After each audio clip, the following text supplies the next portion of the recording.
escribir, en otros casos han tenido que marcar una carita feliz, triste, molesta, etcétera, ¿no? Entonces, hay tipos, hay variedades de cuestionarios. Estas va a depender de los temas que nosotros vamos a estudiar. Algunos van a preguntar, es más, van a traducir de repente, porque van a trabajar con personas que hablan el quechua. Entonces van a tener que hacer la entrevista, las preguntas en quechua, porque la idea es recoger, ¿qué cosa? Información. El objetivo de los métodos y técnicas de recolección de datos, ¿qué cosa es? Recoger información, como dice, ¿no? La captación de información. Entonces, ese es lo importante, pero ¿qué información voy a recoger? Información que ustedes ya lo tienen en sus proyectos. ¿Y en qué parte está eso? En la operacionalización de variables. En la operacionalización de variables está qué tipo de variable quieren investigar y cómo lo quieren investigar. La variable edad. ¿Qué preguntaremos? ¿Cuántos años tiene? ¿Cuántos meses tiene el bebé, el niño? Etcétera, ¿no es cierto? O le pondremos alternativas. Marque usted la edad que le corresponda, entre 18 a 25, entre 26 a 30, etcétera. Y la persona que va a hacer va a marcar de acuerdo a su edad. Entonces, vamos a preguntar a la mamá, ¿cuántos años tiene su niño? 1 año, 6 meses. Y buscaremos la alternativa que nosotros hemos generado y marcaremos eso. Entonces, de acuerdo a su operacionalización de variables, están básicamente la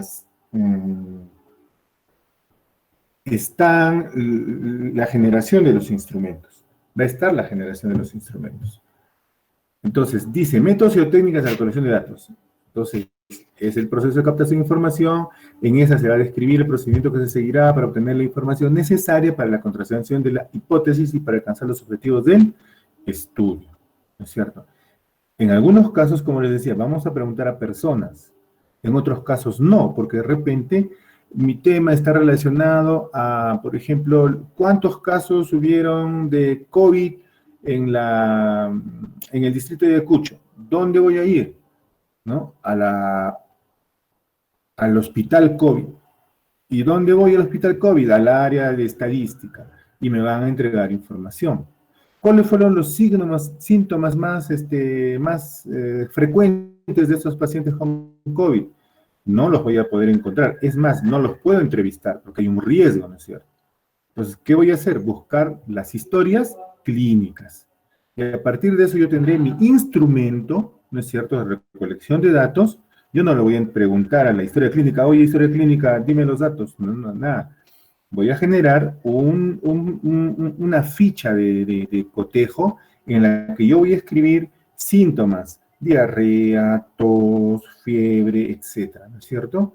Y de acuerdo a lo que yo leo en la historia, iré marcando. ¿Eso es recoger datos? Por supuesto que recoger datos. ¿Escoger una fuente? Escoger una fuente. Entonces, las fuentes de la obtención de datos son varios elementos.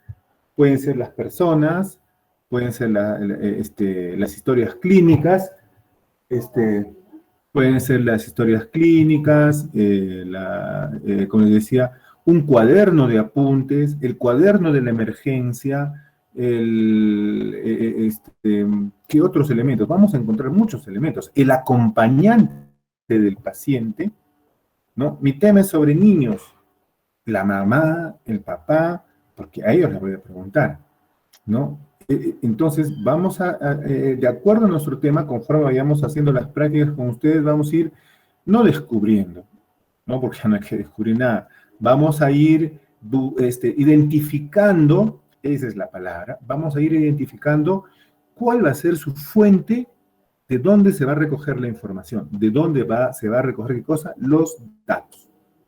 ¿Estamos de acuerdo? ¿Sí? ¿Se escuchan, no, chicas, chicos?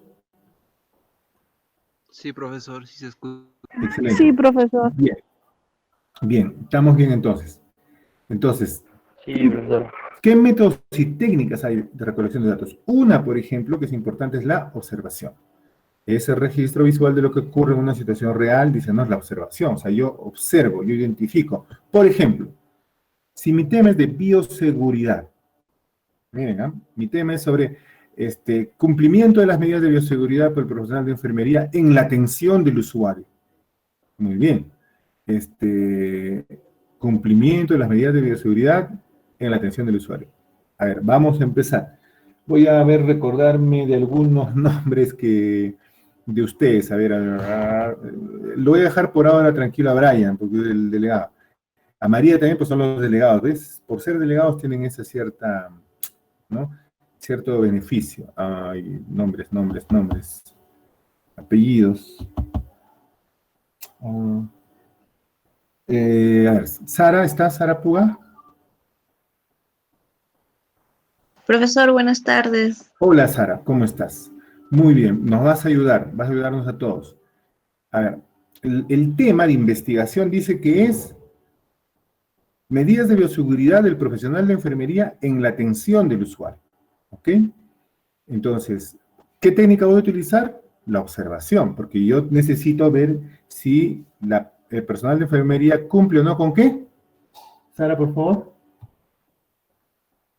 Las medidas de bioseguridad. Excelente, muy bien. Entonces, ayúdanos. ¿Cuáles son las medidas de bioseguridad en la atención de un paciente hospitalizado? Uso de... De las indumentarias, de los guantes, la ropa, Muy bien. Uno es guantes. ¿Qué más? el mandilón, Mandilón, perfecto. la gorra, La gorra, excelente. las botas Las botas, muy bien. Y, y la mascarilla. por supuesto, ¿no es cierto? La mascarilla, que en este momento está de moda. Esos 5 elementos debe utilizar ¿quién? El profesional de enfermería en la atención del usuario. Para un procedimiento incluso, ¿no es cierto? La pregunta, muchas gracias Sara, la pregunta entonces para todos, ¿qué pasa si utiliza mascarilla, gorro, mandilón, guantes? Yo estoy viendo, ¿y qué necesito? Elaborar mi instrumento, ¿no? Donde voy a recoger la información. Voy a estar en los servicios y voy a ver a 20 profesionales de enfermería si utilizan o no utilizan las medidas, ¿no? De bioseguridad. Con el primer profesional de enfermería, veo que tiene 4 y empiezo a marcar, ¿no es cierto? Enfermero 1, botas, ok. Mascarilla, ok. Gorra, ok. Mandilón, ok. Guantes, ok. Incluso ahora hay lentes, ¿no? Lentes, ok. Botas, no tiene. La pregunta es, ¿cumplió las medidas de bioseguridad? ¿Alguien, por favor? ¿Sí o no?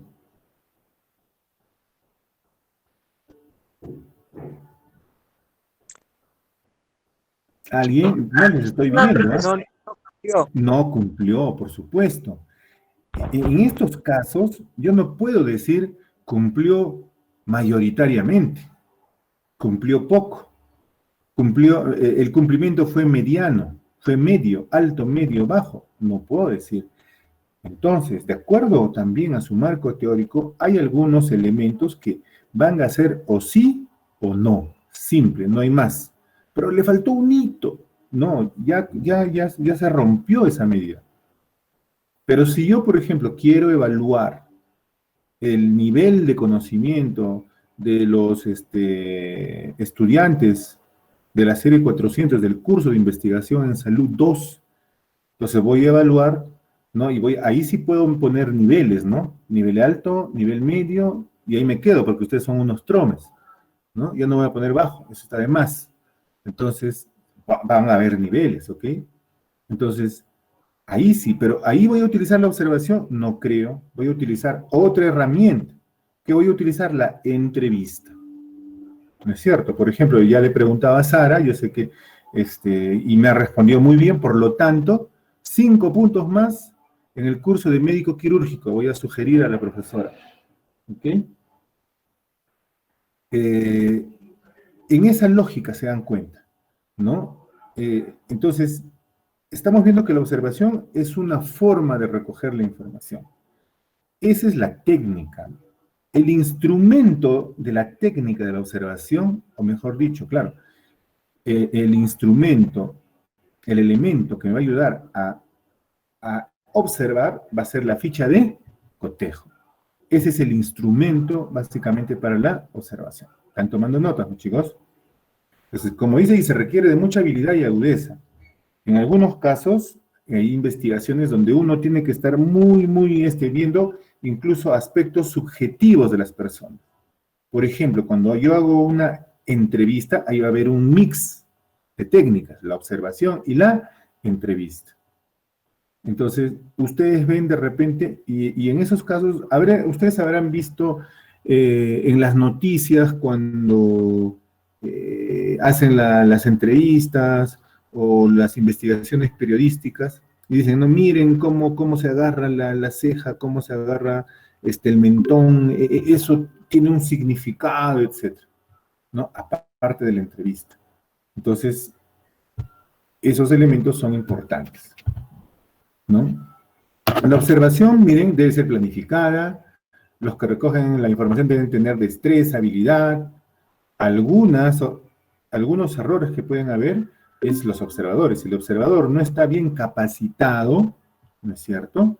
Entonces, un tema es que tú, como profesional de enfermería, te pidas a uno del personal técnico o a otro paciente, oye, me avisas si el personal de enfermería está utilizando su ¿no? Él, obviamente, va a tener errores en la observación. Entonces, se dan cuenta, puede haber errores en los observadores si es que no están bien capacitados. Otro, el instrumento utilizado para la observación. Si no hago un buen instrumento, la información que se va a generar va a ser una información distorsionada. Y otro elemento es el fenómeno observado. Por ejemplo, seguimos con este tema de cumplimiento de las medidas de bioseguridad por el profesional de enfermería en los procedimientos de enfermería. Muy bien. Hemos dicho los posibles errores, ¿no? De los observadores, que yo no soy el observador y encargo a alguien. Y ese alguien, pucha, de repente, si no está bien capacitado, no lo va a hacer. El instrumento, si no elaboro un buen instrumento, la información que recabe va a ser mala. Y cuando hablamos del fenómeno observado, es el elemento que es observado. Entonces, si yo les digo, licenciada Juanita, el día de mañana yo voy a venir desde las 7 de la mañana y voy a ver un procedimiento de usted porque mi trabajo de tesis es cumplimiento del profesional de enfermería, de las medidas de bioseguridad del profesional de enfermería en los procedimientos. Así que yo mañana voy a venir, por favor. ¿Me da permiso para observar sus intervenciones? ¿Qué va a decir Juanita? Muy bien, señorita, venga usted. Y les aseguro que ese día la enfermera Juanita, ¿no? Va a ser la mejor enfermera del hospital. Va a tener todita. Entonces, el fenómeno observado, ¿se dan cuenta? También es un elemento al que nosotros debemos controlar. Debemos controlar. Entonces, miren, qué interesante esta técnica. Pero la pregunta, ¿esta técnica la puedo utilizar en todas las investigaciones? No. Por eso les decíamos con ustedes, vamos a ir identificando qué técnica va a ser más, va a generarles mejores informaciones a ustedes de acuerdo o relacionado a su tema de investigación. ¿Ok? Muy bien. Entonces, primera técnica, la observación. ¿Y cuál es su instrumento? ¿Alguien que me diga?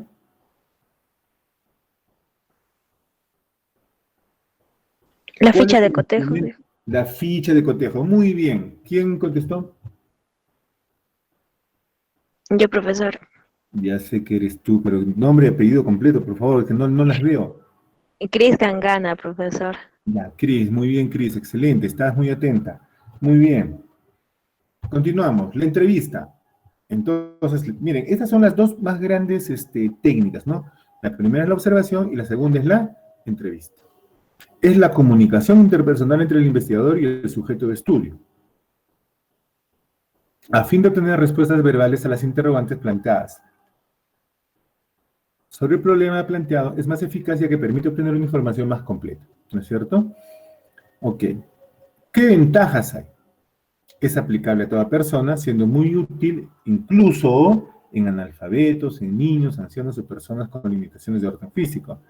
En investigaciones de orden también psicológico o de otra índole donde se desea profundizar el tema, y permite también captar el fenómeno estudiado, porque se observa incluso los gestos, movimientos, las reacciones. Por eso les decía, ¿no? Ahí se puede hacer un mix. Hay dos tipos de entrevista. La entrevista estructurada, que es la que más se utiliza, ¿no? Ustedes habrán llenado un test de autoestima. Esa es una entrevista estructurada, ¿no es cierto? Han llenado ustedes, por ejemplo, la encuesta, ¿no es cierto? La encuesta de los docentes, ¿no? También es un tipo de entrevista. Es una entrevista estructurada, ¿se dan cuenta? Entonces, estamos empezando la entrevista estructurada. Se caracteriza por estar rígidamente estandarizadas, ¿no? Se dan preguntas. El examen, ¿no? También es una entrevista estructurada. Las ventajas, que es más fácil para el entrevistador, para el entrevistado dar las respuestas, rápidamente las responde. La información también es más fácil de procesar. Muchas veces el entrenador no necesita ser entrenado, solamente te dice, amiguita, por favor, ¿me puedes llenar esto? Listo. Y tú, llenas. Chao, gracias, ¿no es cierto? Hay uniformidad en el tipo de información. La ficha 1 con la ficha 520 son las mismas. Solamente la diferencia es que hay 1, 2, 3, 4. Esa es la única diferencia. El resto de los sitios, las preguntas, se supone que todas son iguales, ¿no es cierto? Algunas desventajas. Muchas veces la calidad de información no puede ser tan buena. ¿Por qué? Porque a veces no podemos hacer preguntas profundas. ¿Por qué te sentiste así? Pucha, imagínense, alguien va a contestar escribiendo, ¿no? Difícil de obtener información confidencial, ¿no es cierto? ¿Por qué intentaste suicidarte? Imagínate hacer esa pregunta, ¿no? ¿Cuál fue el motivo? Entonces, no, hay otras formas de generar ello. El investigador tiene limitada libertad para preguntar preguntas independientes. O sea, solamente contesta, tú le dices, y quiero preguntarle algo más. No, yo ya respondí todo lo que está ahí en la hojita. Así que no hay posibilidad de hacer otras preguntas, ¿no? ¿Se dan cuenta? Y también tenemos las preguntas, la entrevista, perdón, no estructurada. Les voy diciendo así de cajón. Las entrevistas no estructuradas generalmente se utilizan en las investigaciones cualitativas, ¿no es cierto? Ahí sí puedo generar profundidad, puedo hacer preguntas más, hacer preguntas mucho más, como su nombre dice, ¿no? Con cuestiones un poco más de fondo. ¿Cómo te sentiste, ¿no? Cuando te dieron la noticia de que tenía usted cáncer? ¿Cómo se sintió? ¿Cómo se sintió? ¿Cómo vio a su familia? ¿No? ¿Se das cuenta? Ahora en el mismo elemento, ahorita en el COVID, no sé si les comenté, estoy yendo a veces a apoyar a los equipos de respuesta rápida, me llaman, me dicen, profesor, queremos un apoyo, cuando a veces salen y nos vamos a las casas, ¿no? A hacer ¿cómo se llama esto? A hacer las entrevistas para identificar a los contactos y mucha gente tiene mucho temor. Obvio, yo también, y todos, ¿no? Los que somos de salud, por supuesto que un poquito menos, y los que estamos ahí metidos en esto del equipo de respuesta rápida de COVID, ya ni modo, ¿qué nos queda? Y estamos yendo hacia las casas y eso, ¿no? Entonces se ve a las personas con mucho temor, con mucho miedo. Todos ya quieren sacarse la prueba en ese momento. Y tenemos que conversar, hablarles y hacerles entender que en muchos casos no es oportuno hacer las pruebas, ¿no? Sino que hay que esperar un tiempo. Entonces, hacer preguntas, ¿no? Implica mayor tiempo, ver ciertas características y condiciones de las personas. Por eso es que estas investigaciones, este tipo de entrevista se utiliza más en las investigaciones cualitativas, ¿no? Las ventajas, como dice ahí, es susceptible de adaptar y aplicarse a toda clase de sujetos, permite profundizar, esa es la palabra, y también orienta hacia posibles hipótesis y variables, porque a veces tú vas por uno y de pronto identificas que de fondo hay otras cosas, ¿no? Esas investigaciones cualitativas donde se utiliza la entrevista no estructurada, generalmente en estas no utilizas muchas personas, ¿no?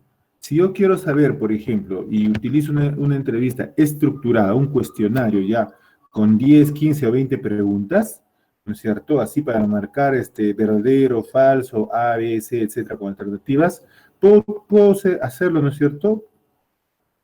Vía, para que la persona lo llene, o como ahora van a ser los exámenes. Los exámenes que nosotros, que ustedes tengan en, creo que en todos los cursos, nosotros lo vamos a elaborar acá y ustedes van a ir ahí en ese momento, ahí por esta vía, van a empezar ¿no? Ya muchas veces, seguramente muchos de ustedes han dado ya algunas de esas evaluaciones, ¿no? A veces hay algunos cursos y nos dan eso, te dan un tiempo y en ese tiempo tienes que contestar todo, te dan alternativas y listo. Y terminas, mandas y al toque ya te están dando tu resultado y tu puntaje. Eso, por ejemplo, lo puedes hacer, en 500, 1000 personas, pero una entrevista no estructurada, ¿cuánto tiempo nos demoraríamos, no? Entonces, generalmente estas investigaciones que son cualitativas, donde se utiliza esta entrevista, donde hay mucho contacto, en el buen sentido de la palabra, con las personas que son encuestadas, entonces, ¿cuál es la característica? Que a nivel de población se utilizan pocas personas, entre 10, 15, 20, máximo creo que pueden ser hasta 30 personas, por la naturaleza de la investigación. ¿Ok? ¿Y cuáles son los instrumentos de la entrevista estructurada? He vuelto una idea positiva. ¿Cuál será el instrumento de la entrevista estructurada? Les digo, el cuestionario. Algunos lo conocen como cuestionario y otros lo conocen como encuesta. ¿No es cierto? Voy a llenar una encuesta. Ese es el cuestionario. Entonces, la entrevista estructurada tiene, ¿qué cosa? El cuestionario o la encuesta como instrumento. Ok. Y en la entrevista no estructurada, como su nombre lo dice, no hay por forma, no hay un cuestionario definido. ¿Por qué? Porque en las investigaciones cualitativas hay una idea principal y sobre esa idea principal se va explorando. Se va explorando, ¿ok? Se va explorando toda la información, ¿no? Se va explorando todo. Sí podemos tener ideas fuertes, sí podemos tener ideas importantes y a partir de eso, ¿no es cierto? Poder, ¿cómo se dice esto? A partir de ello poder darle vuelta a todo el asunto y buscar la información en los usuarios. Muy bien, justo miren, nos toca ¿qué cosa? El cuestionario. El cuestionario, por ejemplo, el cuestionario, ¿qué es? ¿Alguien me puede decir, por favor? ¿Qué habíamos dicho que era el cuestionario? Era el instrumento, ¿no es cierto? ¿De qué técnica? De la entrevista, profesor. ¿De cuál de las entrevistas? Estructurada. Estructurada. Muy bien. Excelente, muy bien. Estamos atentos, estamos atentos. Entonces, el cuestionario es el instrumento de la entrevista estructurada. Excelente. Vamos leyendo a ver qué dice entre sus ventajas y limitaciones. Una ventaja es que su costo es relativamente bajo, o sea, le sacamos copia, ¿no es cierto? ¿Cuántas veces hemos hecho eso? Copia y ¡pum! Inmediatamente, ¿no? Su capacidad para procesar información sobre un número mayor de personas en un periodo de tiempo es bastante breve, rápido, ¿no? Ahora, por ejemplo, con esto mm, del COVID, la mayoría de los cuestionarios van a ser vía internet, ¿no? Menores requerimientos en cuanto a personal, ¿no? Eliminación de los sesgos que introduce el encuestador. ¿Qué quiere decir eso? Es general, ¿no es cierto? ¿Qué es un sesgo? Es, por ejemplo, si yo genero una información y esa información debo limitar, por ejemplo, ¿no? A ver, vamos a poner un ejemplo.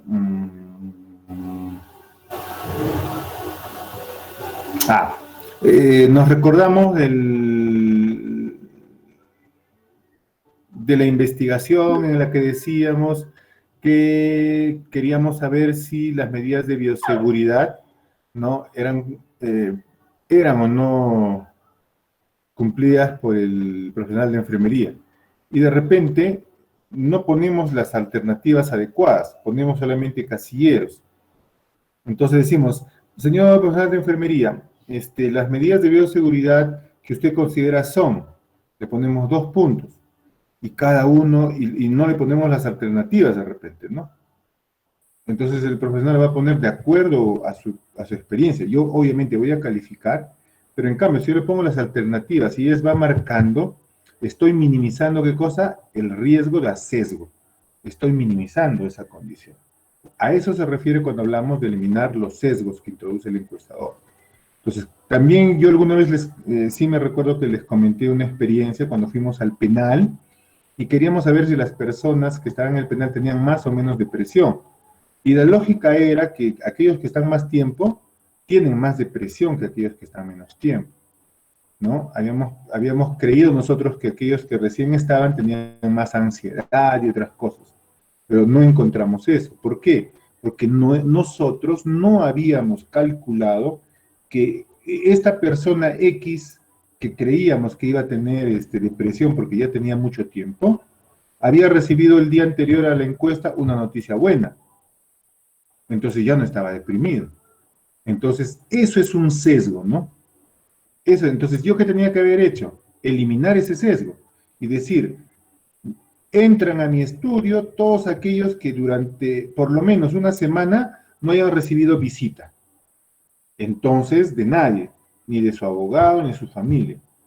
Entonces, esas personas sí hubieran, digamos, mostrado las características que yo quería, ¿no? Entonces, ahí eliminaba el sesgo que eran las visitas, que esas visitas les podían cambiar su estado de ánimo.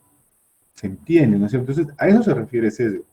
Y cada trabajo que ustedes tienen, debemos eliminar los sesgos. ¿Ok? Bien. Las limitaciones, como ustedes han visto también ahí, en algunos casos es poco flexible, porque ahí están las preguntas y tienen que responder las preguntas. ¿No es cierto? No es posible utilizar en algunos casos en personas analfabetas, a esas personas se les tiene que leer, y una cosa es leer, que yo lea y entienda, y otra cosa es que alguien me lo lea. ¿No es cierto? ¿Se dan cuenta? El otro día hace un tiempo hicimos un trabajo el año pasado en Socos sobre, vamos a decir así, sobre el maltrato en el adulto mayor. Entonces, traducir eso al quechua, porque el adulto mayor que nos atendía me decía, no te entiendo, no te entiendo. Entonces, tenía que hablarle en quechua. Entonces, si yo no sé el quechua, tengo que llevar a alguien que traduzca yo, ¿no? Alguien que traduzca bien también. No puedo llevar a alguien que también traduzca la mitad de lo que yo sé. Peor, entonces se distorsiona y se genera, ¿qué cosa? Sesgo. Y se genera sesgo también. Muy bien. Entonces, ¿cómo organizar el instrumento de recolección de datos? ¿Cómo organizar? ¿No es cierto? El formulario debe tener el título o nombre, o sea, de la investigación a la que nosotros vamos a investigar. Obviamente también a la institución a donde representa, ¿no es cierto? Universidad Nacional San Cristóbal de Huamanga, ¿no? Facultad de Ciencias de la Salud, Escuela Profesional de Enfermería, título del proyecto, etc., ¿no? Y luego vienen las instrucciones. Dentro de las instrucciones tengo los objetivos del estudio. Este estudio pretende identificar el nivel de conocimiento del profesional de enfermería sobre las medidas de bioseguridad. La identificación del formulario, a eso se refiere. Y también, ¿no es cierto?, del encuestador. Ponemos la fecha y lugar donde va a ser llenado. Algunos datos, ahí dice datos generales del encuestado. Dependiendo del estudio. Alguien me puede decir, pero profesor, el estudio tiene que ser anónimo, ¿no es cierto? obviamente, tiene que ser anónimo en aquellos donde tiene que ser anónimo. Pero hay algunos estudios, por ejemplo, en el que nosotros queremos saber si hay anemia en escolares. Entonces, en ese sentido, yo no puedo decir que sea anónimo, porque en el momento que identifico las pruebas y me dicen, hay un 30% de estudiantes con anemia, ¿quiénes son? No sé, porque tiene que ser anónimo, ¿no? Sí, porque tiene que ser anónimo, no puedo generar eso. Tengo que, en ese caso, tener la información, tener los datos del encuestado, en este caso de aquella persona a quien se le ha sacado la muestra de sangre. ¿Por qué? Porque necesito mejorar esa situación, esa condición. En cambio, hay otras investigaciones donde necesito saber, digamos, el nivel de conocimiento sobre las medidas de planificación familiar. Solamente quiero saber eso, no quiero saber quién sabe más, quién sabe menos. O sea, al menos en nombre, ¿no? Sí me interesará la edad, el sexo, el grado de instrucción y otras características, obviamente. Y dentro de la versión del formulario vienen los datos específicos, obviamente de las variables, ¿no? Que voy a investigar. Nivel de conocimiento, y ahí en nivel de conocimiento irán pues las preguntas relacionadas a ello, ¿no? Todo ello en cuestión de que voy a elaborar. Otras formas de recoger datos, por ejemplo, cuando hablamos de grupos focales, estamos hablando de qué investigación, de investigación. Fíjense, dice, una discusión con un grupo focal se refiere a un procedimiento en un grupo de 6 a 12 personas. ¿Qué investigación será? ¿Cuantitativa o cualitativa cuando utilizamos el grupo focal? ¿Quién me ayuda? Cualitativa, profesor. Perfecto, cualitativa, excelente. Así es. Los grupos focales se utilizan bastante en investigaciones cualitativas, ¿no es cierto? Entonces, yo puedo tener entre 6, 12, 15 personas que han tenido COVID. Es decir, a ver, conversemos, ¿no? Y cuéntenme sus experiencias. Alguien dirá, bueno, yo la verdad que gracias a Dios no sentí nada, solamente un poco de molestia, un poco de dolor de cabeza. Alguien otro día, yo estuve hospitalizado 2 meses, mi familia me dice que me intubaron, se dan cuenta, ¿no? Una discusión de grupos focales. Bien, entonces, como les decía, qué interesante, ¿no? La utilización del formulario, en este caso el cuestionario, ¿puedo utilizar en COVID? Claro que puedo utilizar en COVID. ¿En ese grupo de personas? Claro que sí. De repente, los sentimientos, elementos, emociones, elementos abstractos, se trabaja mejor con investigaciones cualitativas, ¿no? Más que con investigaciones cuantitativas. La investigación cuantitativa me ayuda a identificar la condición, el elemento en un momento específico. Me ayuda a graficar eso. Mientras que la investigación cualitativa, los datos cualitativos recogidos, me ayudan a entender el problema, a entender la problemática. Otros instrumentos, la técnica del grupo nominal, las historias de vida, las escalas, los ensayos, los estudios de caso, mapeo. Miren, encuestas participativas, ¿no? Preguntas de formulario con ítems, a través de ellas se medirán las variables, ¿no? Las preguntas cerradas, las respuestas abiertas, también se mezclan a los dos tipos de preguntas. O sea, lo que estoy poniendo acá, estas 2 últimas o 3 últimas, sobre todo es cuando ustedes dan un examen, ¿no? Ustedes ahí dicen, profesor, una pregunta, ¿va a venir para desarrollar o va a venir para marcar? Entonces, lo que yo, en general, si nosotros utilizamos los conceptos de investigación que en ese momento estoy hablando, lo que los docentes hacen en los colegios y en las universidades es recoger información, recoger datos. Es una investigación del docente. El docente investiga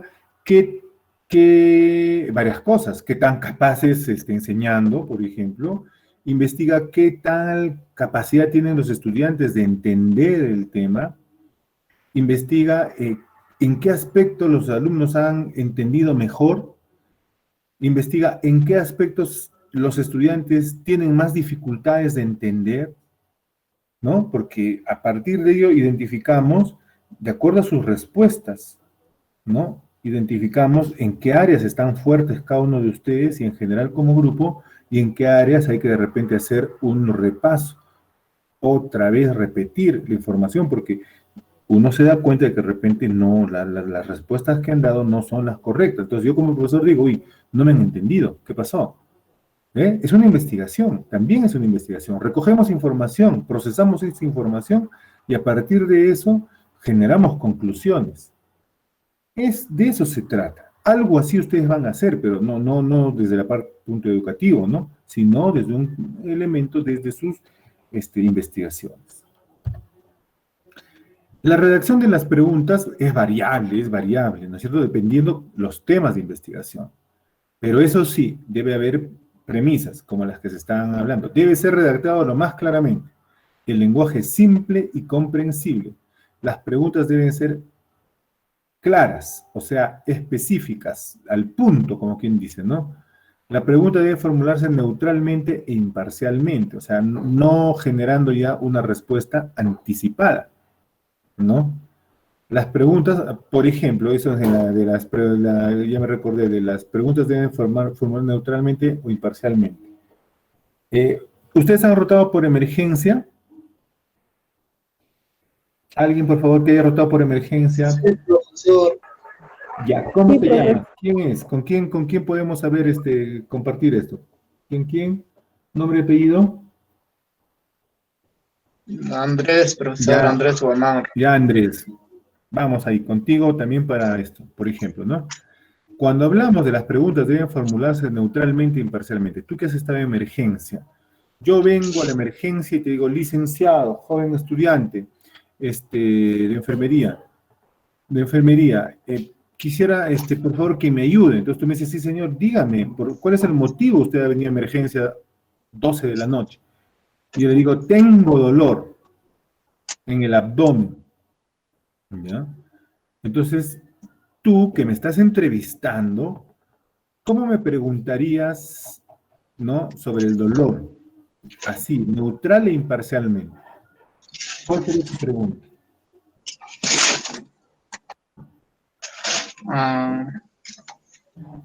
Diría, ¿qué siente? ¿Cuáles son sus síntomas? Ya, muy bien, hasta ahí estamos bien. Claro, tú me dirías, ¿cómo es su dolor? ¿No es cierto? Pero si yo le pregunto, si tú me preguntas y me dices, señor, Edward, dígame, ¿su dolor es como que le tuerce? ¿Su dolor es como, ¿cómo se llama? Su dolor es como que su estómago, su abdomen está hinchado, le duele como un golpe de piedra, ¿te das cuenta? Cuando tú me haces esas preguntas, ya no es neutral la pregunta, ¿no es cierto? Estás direccionando. Entonces, ¿cómo debe ser la pregunta? Neutral e imparcial. ¿Cómo es su dolor? Manifiésteme, por favor. ¿No? ¿Ven? Entonces, las preguntas no deben sugerir que una respuesta es más deseable que la otra. A eso también se refiere, eso es lo que estamos conversando con su compañero Andrés. Deben plantearse de tal forma que se obtenga la información más amplia y más completa para los fines de estudio. Tiene que haber un orden, desde las más fáciles hasta las más difíciles, desde las más simples hasta las más complejas. El número de preguntas es variable, pero tampoco nos vamos a tener, ¿no?, así como si fuera un censo, ¿no? Tenemos que tener cuidado en el número de preguntas también. Y las características del formulario deben ser más fáciles de manejo, ¿no? Ahí les ponen, por ejemplo, hojas A4, pues estamos hablando casi básicamente, ¿no? Entre A4 oficio, que es el más grande, ¿no? De longitud, de tamaño de los cuestionarios, ¿no? Y con tamaño de letra, con tamaño legible y comprensible, ¿no? Entonces, esos aspectos hay que tener en cuenta. Y aquí viene justo el otro tema que teníamos que tratar. Los requisitos de un instrumento de recolección de datos van a ser la confiabilidad y la validez. ¿No es cierto? La confiabilidad y la validez. ¿Qué es la confiabilidad y qué es la validez? Allá. Eso lo vamos a ver con la siguiente diapositiva. Así que esto lo dejo ahí. Pasamos al siguiente, ¿no? O retomamos después. ¿Qué factores afectan la confiabilidad y la validez? Que, como les vuelvo a decir, lo vamos a retomar ahorita con más detalle. Seguramente, como ustedes han visto en las diapositivas también, la que viene habla justo de eso, ¿no? Pero vamos hablando. La improvisación, obviamente, es una condición que no favorece nada, ¿no? Nada que se improvisa va a salir bien. Entonces, se necesita conocer bien la variable, conocer bien el tema, y a partir de ello las teorías que se sustentan, el marco teórico. Otro elemento, otra condición, instrumentos ajenos al contexto. Cuando yo digo, uy, tengo, como dicen, ¿no? Un estudio hecho en Chile, lo voy a hacer acá, muy bien, y lo aplico a rajatabla. Imposible. Chile es Chile, Perú es Perú. ¿No es cierto? Colombia es Colombia, Perú es Perú. No, entonces, de España, porque los españoles nos conquistaron, no, pues. Entonces, es igual, son totalmente diferentes. Incluso en el Perú mismo, Lima es Lima, Ayacucho es Ayacucho, ¿no es cierto? ¿No? Entonces, tenemos que acondicionar el instrumento a la realidad. Tenemos que acondicionar el instrumento a la población. Tenemos que acondicionar el instrumento a las características, ¿no es cierto?, de mi estudio. Entonces, sí, yo puedo coger un instrumento que me va a ayudar, ¿no? Y en función a mi necesidad, a mi estudio, yo lo acondiciono. Pero le doy el valor, los créditos, a quien hizo ese instrumento también, ¿no? Instrumento tomado de tal, ¿no? Y, ¿cómo se llama? Acondicionado, podría poner esa palabra, ¿no? O modificado por el nombre de ustedes, ¿no? Entonces, como es algo ya nuevo, ¿qué se necesita? Necesitas probar, ¿no es cierto? Necesitas probar, ¿no? ¿No? Otro, que sea inadecuado a su aplicación. O sea, de repente utiliza un lenguaje muy sofisticado, como dice ahí, ¿no es cierto? Entonces, lo que ha pasado muchas veces con el EDP y el TEPSI, ¿no? Con el EDP y el TEPSI, no recuerdo cuál de estos instrumentos, creo que el TEPSI, en algún momento, no sé si hasta ahora se utiliza la paragüita, el paraguas, entonces tú llevabas, le decías, ¿qué es esto? Y el niño miraba, un niño en la zona rural, y no sabía qué era. Y no es porque es analfabeto, sino porque en su realidad no utilizaban eso, ¿no? Y así sucesivamente, hay algunos instrumentos que vamos a hacer unas preguntas de repente donde el lenguaje sea muy sofisticado, ¿no? Digamos, ¿no? No sé, se me ocurre, aunque ahora ya todo el mundo sabe ya está muy informado sobre las mascarillas.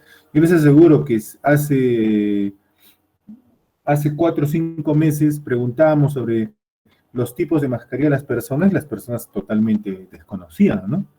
Entonces, si tú decías hace un tiempo, para prevenir una infección por vías respiratorias se recomienda la mascarilla de 3 pliegues, la mascarilla N95. Todos tuvieron puesto de repente la de 3 pliegues nada más. ¿Por qué? Porque no conocían mucho eso. El instrumento fuera del contexto, o sea, también lo que hemos dicho, no se ajusta al medio social o geográfico, o es largo, confuso y tedioso, ¿no? Y también otro que refiere con los aspectos mecánicos, no están escritos claramente, faltan las instrucciones, faltan páginas, no hay el espacio adecuado para contestar, y muchas otras cosas más, ¿no? Con respecto a la investigación cualitativa, tenemos, por ejemplo, las técnicas, la observación. La pregunta, alguien que me diga, la observación acá dice, es una técnica de recolección de información cualitativa. ¿Se puede utilizar también en las cuantitativas? La pregunta es, ¿también la observación se puede utilizar como técnica en la investigación cuantitativa? Sí, se puede, Sí, claro. para contabilizar datos. ¿Y su instrumento cuál era? a la... ¿cómo se llama? Esa. Ficha de Sí, cotejo. No tiene instrumento. tu compañera mencionó, ¿cuál Ficha es de el cotejo. instrumento de la observación? Ficha de cortejo. La ficha de cotejo. Muy bien, la ficha de cotejo es el instrumento de la técnica de la observación. ¿En qué investigación? En la investigación cuantitativa. Bien, muy bien, excelente. Entonces, como vemos, la observación es una técnica que se puede utilizar en los dos tipos de investigación, en la cuantitativa y en la cualitativa. Mientras que la entrevista no estructurada es exclusiva de la investigación cualitativa, así como la entrevista a informantes claves y así como el grupo focal que hemos un poco les he mencionado, comentado. Miren la característica, el grupo debe ser pequeño y homogéneo. Lo que les decía, a ver, me junto a 30 pacientes con COVID, que tuvieron COVID y que me cuenten sus experiencias. Y cada uno va a contar sus experiencias, imagínense qué bonito, ¿no? O sea, y a partir de eso generar información valiosa que puede ser utilizada, ¿no? Cómo les atendieron, qué sintieron, ¿no? Qué cosas fueron experimentando, ¿no? Etcétera, etcétera. Algunos no les, o sea, como les digo, no tuvieron nada de síntomas, hasta otros estuvieron con la ansiedad de que se iba a acabar el oxígeno y cosas así, ¿no? Que en estos momentos estamos pasando. Ya, obviamente, en nuestros grupos más cercanos familiares ya tienen algunos, ¿no? Entonces, y me incluyo también en esas experiencias. Entonces, estamos haciendo un esfuerzo. En realidad, ahorita Ayacucho está en una situación bastante crítica. Y bueno, de verdad, felicitarles por el esfuerzo que están haciendo. Tal vez alguno de ustedes tiene algún familiar enfermo, pero bueno, ¿no? Estamos haciendo también ese esfuerzo. El plan de recolección de datos tiene básicamente, ¿no? Varias etapas. Entre ellas, la primero, coordino. Si ahorita estuviéramos en un tiempo normal, se tendría que coordinar. Si yo quiero hacer en el colegio tal, tengo que ir a hacer las correcciones con el colegio. Si yo quiero hacer mi investigación en la comunidad X, tengo que ir a coordinar con esa comunidad, ¿no? Y la segunda etapa es ya cómo se va a establecer la logística. ¿Quiénes recolectarán? ¿Cuándo? ¿Cómo? ¿Con qué recursos? Y luego el control de calidad. Una vez antes y después, el control de calidad antes para verificar que todo mi instrumento esté correcto. Mi instrumento tiene 4 caras. ¿Están las 4 caras o en alguno no se fotocopió? ¿Se dan cuenta? Antes, ¿están bien las preguntas? Etcétera. Se nota o está borroso, ¿no? Ciertas características. ¿Ok? También la selección de ayudantes. ¿Quiénes son los que van a ayudar? ¿Qué características tienen esas personas que van a ayudar? ¿No? Y probarlos adecuadamente. Esto tiene que ver con la confiabilidad, ¿no? Y con la validez. Ahorita les voy a explicar, les voy a resumir lo que es confiabilidad y validez. ¿Ya? Así fácil y claro, ¿no? Verificar la integridad y congruencia de la información. Cuando hacemos el procesamiento de datos, y cuando hablamos de control de calidad, también es después verificar si todos los cuestionarios han sido respondidos adecuadamente. O sea, no a lo que yo quería, sino han sido llenados todos, ¿no? O sea, hay instrumentos que necesariamente tienen que contestar todos los ítems. Si por ahí el ítem número 8 no lo ha respondido, ya me malogró o sea, yo tengo que sacar ese cuestionario. O sea, se pierde toda la información. Entonces, debo estar atento a eso. A mis ayudantes, debo decirles, mira, cuando te entregue y antes de que se vaya, verifica, revisa. Y si hay alguna pregunta que falta, dígale, mira, aquí falta esta pregunta. ¿No lo entendió? Le explico. Pero esas hojas tienen que estar llenas, ¿no es cierto? Entonces, ¿no? Porque al final, en control de calidad, yo verifico, ¿está llenado completo? Sí, pasa. Faltaron 5 preguntas, no pasa, etcétera, etcétera. No me puso la edad, no me puso el sexo, ya tengo que eliminar, si no, ¿dónde va a ir esa información? El procesamiento de datos incluye la realización de Uno, ordenamiento de datos, revisión de datos para el control de calidad, lo que ya les dije, procesamiento de datos, que significa la categorización, codificación y resumen de datos en hojas maestras. Cuando hablamos de hojas maestras en mis tiempos, hablamos de hacer papelotes y poner ahí edad, sexo, etcétera, etcétera, etcétera. Ahora utilizamos un software que es el SPSS y eso me hace toda la chamba, ¿no es cierto? Pero eso sí, tengo que, cuando hablamos de categorizar, codificar y hacer el resumen de datos en una hoja maestra, estamos hablando de generar la información en la parte de variables de mi SPSS, ¿sí o no? Primero genero todo eso y luego recién empiezo a hacer el vaciado, ¿no? Entonces, como dice acá, puede ser manualmente, porque, oye, en estos tiempos puede ser que no tengo yo el equipo. Ahí está, manualmente sí se puede hacer. Pero si tengo el equipo, tengo el software, no hay problema. Y cuando hablamos del plan de tabulación y análisis de datos, ya estamos hablando ya definitivamente ya de la parte descriptiva, ¿no? Entonces, hay que ir preveyendo qué tablas voy a hacer o qué cuadros voy a hacer, si van a ser de una sola entrada, de varias entradas, identificando obviamente las variables que voy a utilizar. Conocimiento de las enfermeras sobre medidas de bioseguridad. ¿Cuál es mi variable? Conocimiento. La otra variable, no sé, se me ocurre conocimientos y prácticas. Prácticas. ¿Cuál es el tema? Medidas de bioseguridad, ¿no? Y hay que ir esquematizando las variables y también ir haciendo mi listado de tablas. Cuando hablamos del plan de análisis, es básicamente qué estadística voy a utilizar. Voy a asociar a, puede ser chi cuadrado, pero quiero ver ¿cómo se llama?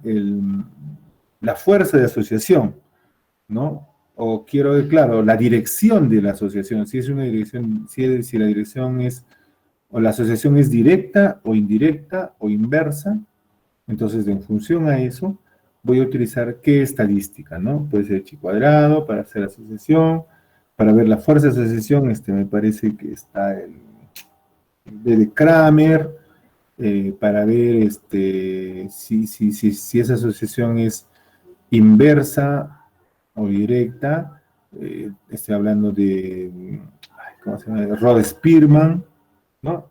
Etcétera, etcétera, ¿no? Muy bien, aquí estamos terminando esta parte, ¿no? ¿Cómo se llama? ¿Alguna pregunta hasta ahí? A ver, voy a ver ¿cómo se llaman? Los mensajes.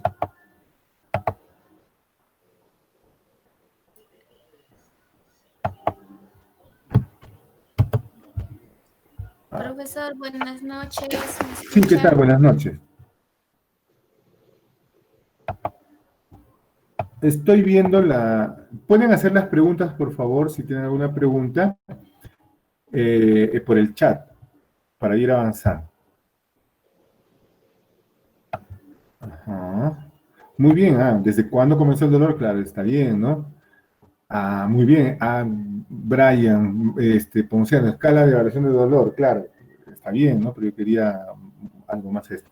Dice, hay una diapositiva que mencionó que hablaría al final sobre la confiabilidad. Sí, no te preocupes, ahorita vamos a hablar sobre eso. Bien, entonces, cuando hablamos de confiabilidad, validez y confiabilidad, ¿no es cierto? Validez y confiabilidad. Muy bien. Ustedes han controlado peso y talla, ¿de acuerdo? ¿Sí? Sí. ¿Han controlado peso y talla, sí o no, en CRET? ¿Sí? Sí. Perfecto. Sí, profesor. Muy bien. Ya, excelente. Entonces, a ver, ya ahorita voy a contestar eso también. Primero contesto, ¿ya? Dice, un cuestionario, ¿cuántas preguntas como máximo debe contener?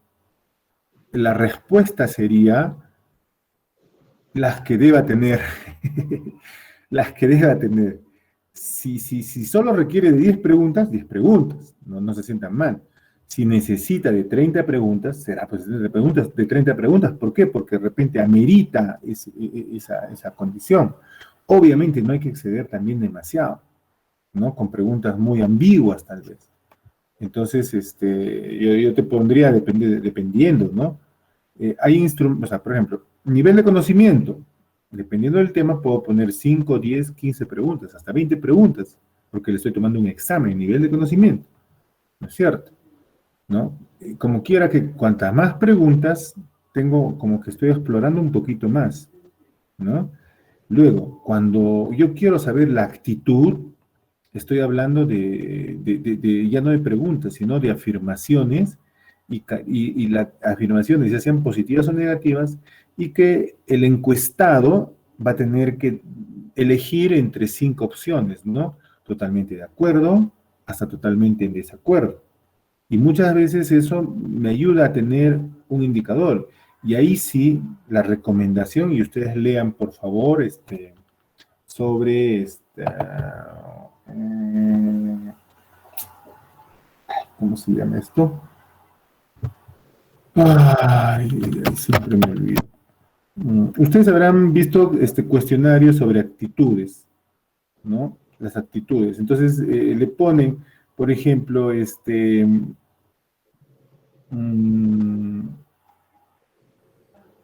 la mascarilla, una afirmación, ¿eh?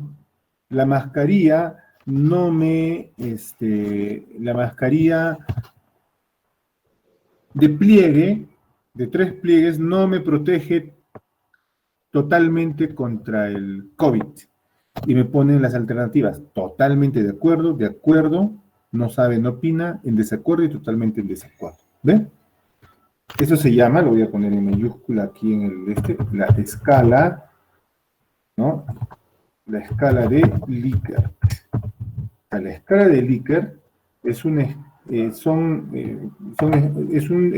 un método, no es una escala específica, es un método que nos va a ayudar a hacer preguntas, no preguntas, perdón, a identificar las actitudes de las personas. Revisen, por favor, sobre lo que son las escalas de Likert, porque ahorita estamos trabajando todo el tema de lo que es cuestionario, y la escala de Likert es eso. ¿Y qué nos recomienda este autor? Que cuantas más ítems, ¿no? O afirmaciones hayan, es mejor, porque estamos explorando más la actitud. ¿Ok? Entonces, con eso estoy respondiendo a esa pregunta de cuántas preguntas necesariamente tienen que haber para un este, ¿no? Ahora, ¿qué instrumentos se usan en las investigaciones cualitativas? Las que ya les he dicho. El instrumento, o sea, en las investigaciones cualitativas tengo que tener mi cuaderno de notas, mi cuaderno de apuntes. Tengo que tener mi grabadora de audio. Tengo que tener mi grabadora de imágenes con audio. Esos son los instrumentos que voy a utilizar en las investigaciones cualitativas. Desde el cuaderno de notas de apuntes hasta las grabadoras. ¿Por qué? Porque generalmente son testimonios. Es una conversación. Y a partir de esa conversación voy tratando de identificar situaciones, ¿no? Que la persona está pasando. Entonces, yo tengo que escuchar varias veces esas grabaciones y decir, esta persona lo que está teniendo, de repente, son sentimientos de repente, por ejemplo, en el bullying, ¿no? De humillación, etcétera, ¿no? Entonces, ahí, esos son los instrumentos para las investigaciones cualitativas.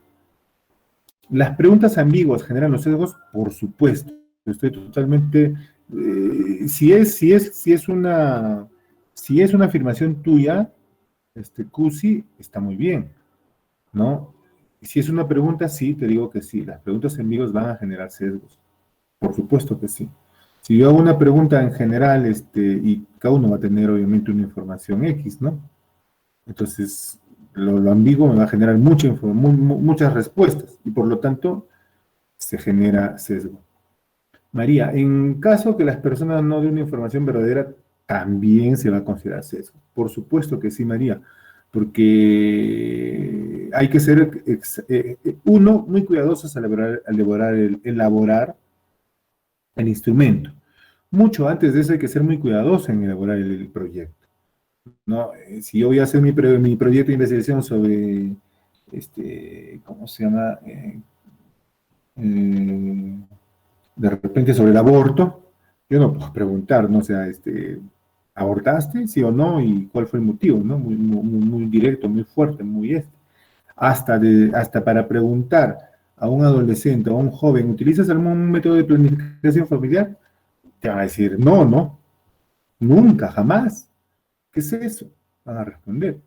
Pero antes de eso, si hago una buena, y eso es muy importante en la investigación, por supuesto que puedo hacer esa investigación, pero ahí viene el tema, tengo que ser muy cuidadoso en cómo recoger la información, ¿no?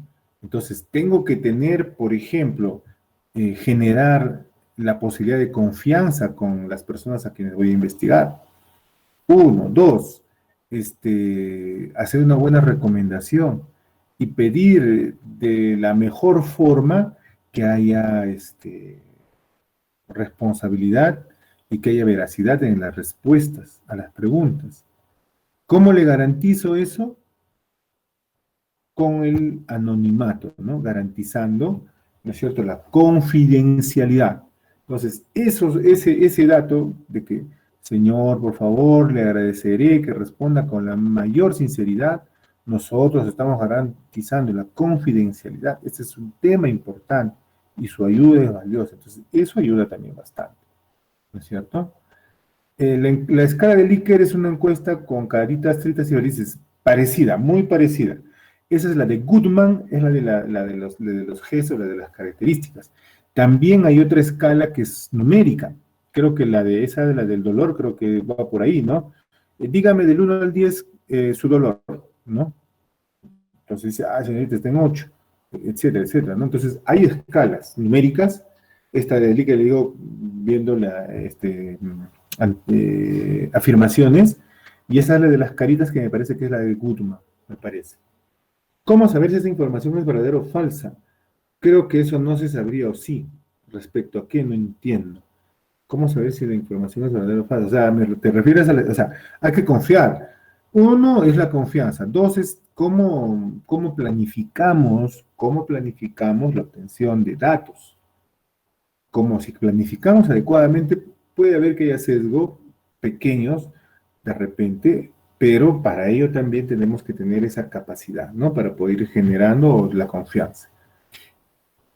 En caso de una investigación en niños menores de edad, el cuestionario es lo mismo que las personas adultas.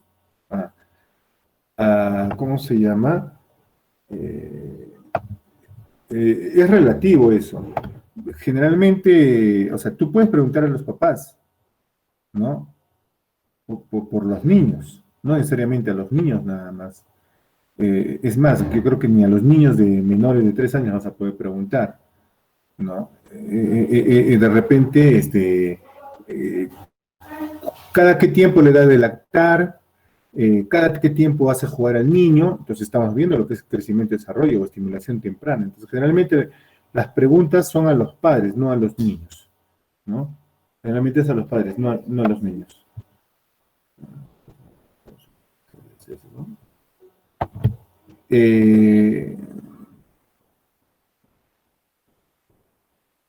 A ver, a esta, ¿no? Es que cuando una información, ¿no? Cuando alguien te da una respuesta falsa, yo no puedo decir que es sesgo, no lo sé, pero sí me va a generar sesgo. O sea, sí me va a generar sesgo. Si yo hago un test y las personas me van a, ¿cómo se llama?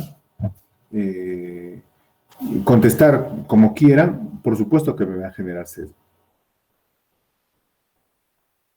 Si se puede saber por qué el encuestador da respuestas incorrectas, pero los papás pueden mentir, porque obviamente los papás van a mentir muchas veces, pero por eso les digo, ahí viene el arte de nosotros para poder convencer, y sí hay estudios, o sea, obviamente, si no, no habrían estudios, pues.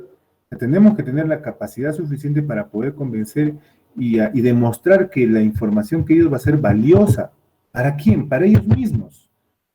O sea, esta información, señor, va a servir para usted mismo, para cómo ayudar de repente a que sus niños tengan un mejor desenvolvimiento, ¿no? En su salud, en la parte mental, etc. Entonces, Eso hay que trabajarlo, se va a trabajar de repente en cada grupo ya con más detalle. ¿Ok? Bien, lo que voy a hacer es resumir, no resumir, lo que con respecto a lo que es validez y confiabilidad, a ello, lo vamos a tratar, va a ser lo primero que vamos a trabajar en la clase de este viernes que viene, pero les voy a comentar así rápidamente. Es decir, ustedes han empezado Itallado, ¿no es cierto? Ok. Eh, eh, Vamos a hacer el ejemplo con la balanza. ¿Se recuerdan qué marca de balanza era la que tenían ahí ¿cómo se llama esto? En el consultorio de CRET? ¿Alguien se acuerda? ¿Se ha dado el trabajito de ver qué marca de balanza era? El hospital es el que compra las balanzas, ¿no es cierto? Y los tallímetros. Y el hospital hace, ¿no? Las compras no hace a cualquiera. Las personas que ofrecen las balanzas ¿con qué? Con una garantía. Y cuando hablamos de la validez de los instrumentos, la balanza, dígame, ¿es un instrumento o no es un instrumento? Contésteme por el chat. ¿Eso no es un instrumento la balanza? La balanza, por supuesto, es un instrumento. Entonces, ¿qué mide? El peso.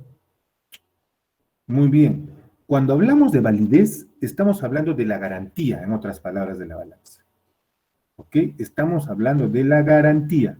O sea, esta balanza me va a garantizar dar el peso adecuado. Sí, señor, le estoy dando esta balanza con tantos años de garantía. Esta mi empresa da a tal hospital, a tal hospital, a tal hospital, a tal hospital. A 25 hospitales en su región, nosotros estamos dando esta balanza. Por lo tanto, mi balanza tiene garantía, es válido.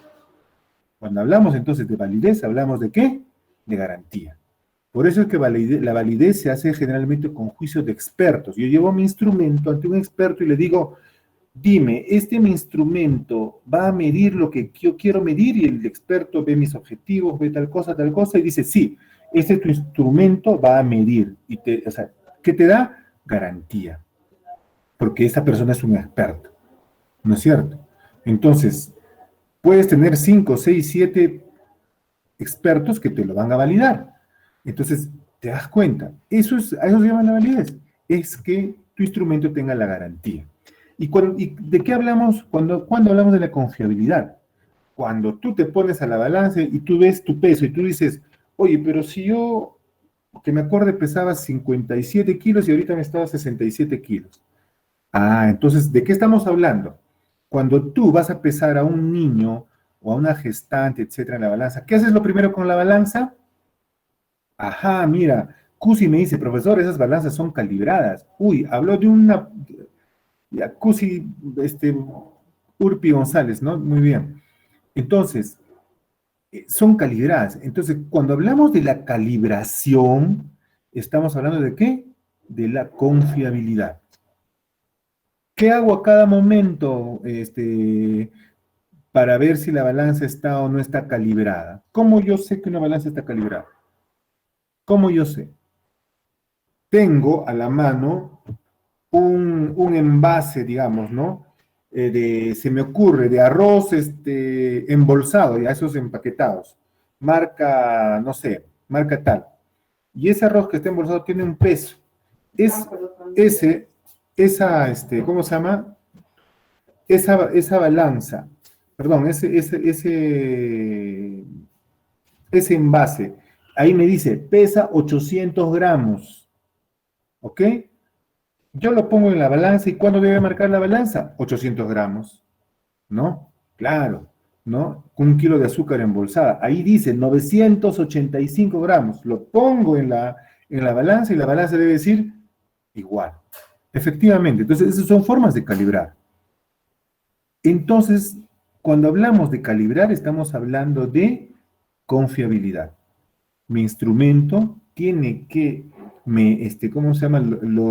Las preguntas que yo hago, ¿no? Debe recoger la información que yo quiero, ¿no? La balanza que yo tengo debe recoger el peso correcto y verdadero.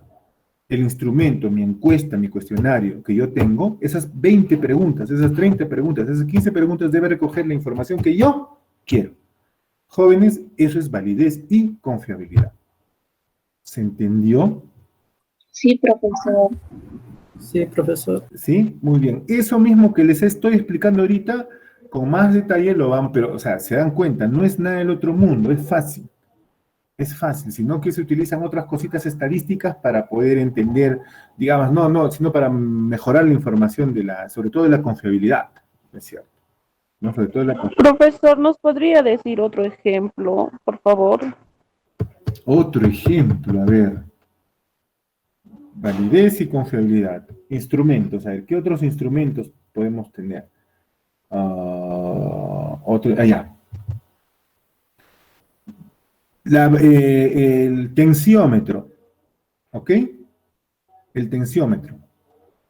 ¿Cuántos tipos de tensiómetro conocemos? 3.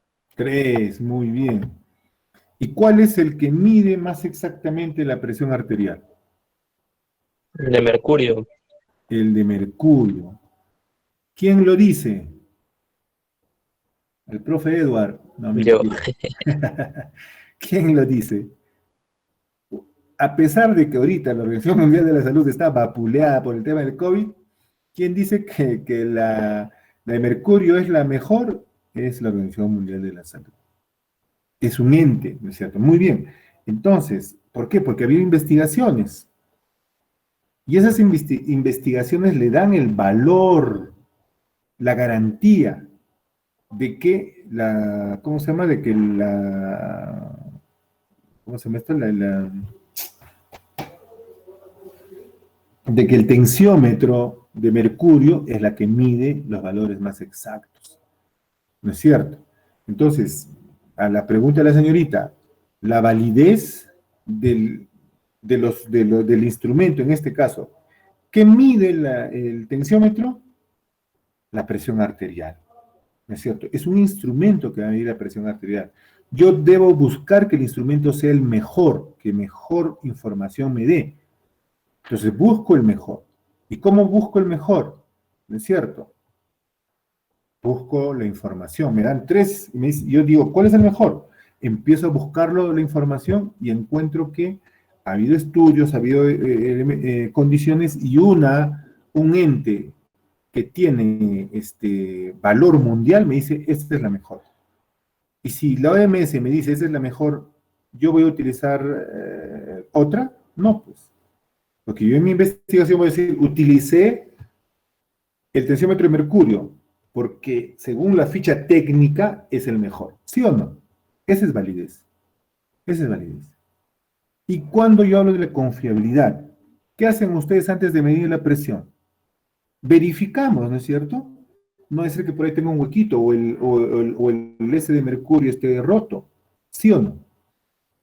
Entonces, yo verifico eso. Entonces, para ver si es o no es tan confiable. Entonces, es más, ustedes insuflan, ¿no es cierto? Y ven si el brazalete tiene fuga, ¿sí o no? Entonces, hago esa prueba, que sería la prueba piloto, hago esa prueba y todo está ok, y luego lo aplasto y finalmente ya está listo. Tiene la validez y tiene la confiabilidad. ¿Mejor entendido? Así es, Cusi, también hay. Ahora sí, señorita, ¿me entendió un poco más, mejor? Sí, profesor. Ahora mi pregunta es, o sea, que la validez y la confiabilidad solo se mide mediante un instrumento. No. La validez y la confiabilidad es una condición para todos los instrumentos. Tu cuestionario, tu encuesta tiene que ser validado por un experto. Tu instrumento, tu cuestionario que tú vas a utilizar para recoger información tiene que ser confiable. Lo que yo estoy haciendo son ejemplos que nos ayudan a entender la validez y la confiabilidad. O sea, tu instrumento, el cuestionario que vas a generar para tu investigación, tiene que ser como la balanza. Tiene que ser como el tensiómetro de mercurio, o sea, válido y confiable. A eso me refiero. ¿Ok? Ya, profesor, gracias. Ok, excelente. Bien, entonces, nos quedamos ahí ahorita.